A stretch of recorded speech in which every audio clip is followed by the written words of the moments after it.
Good morning, YouTube. Morning, YouTube.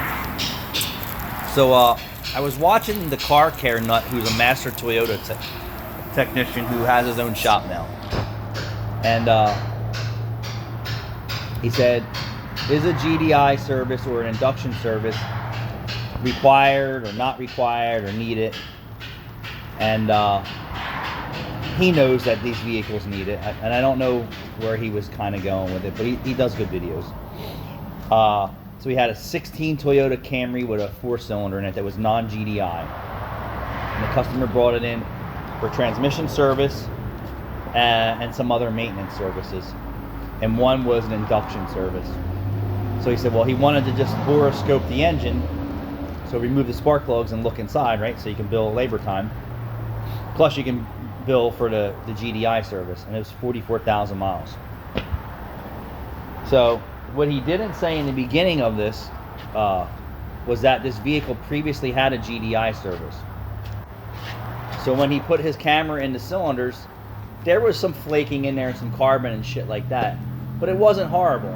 And then after he's checked all the cylinders, he let the audience know that this already had one beforehand, before he inspected it. So he considered it beautiful. What he should have said is that there's value in an induction service, even in a non-GDI engine, because behind the valves was clean, but the combustion chambers, in my opinion, were dirty. Why would you want any deposits left in your engine? You don't. It causes detonation, and then it continues to build up. So what I don't agree with him is that he should have said in the beginning that this already had an induction service. He didn't say where, probably Toyota, and it was actually clean but not dirty, but it had some debris inside there. He should have said there is value in an induction service, even in a non-GDI engine. And if he would have checked this engine,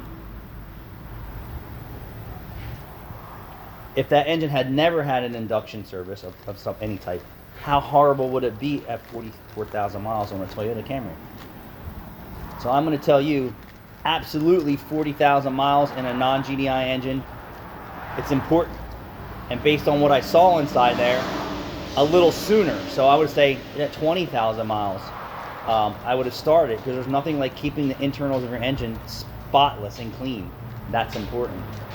So I don't agree with the way he went about it, and it didn't seem like he really was trying to sell that service, other than removing the spark plugs and sticking a camera in there and getting paid for that.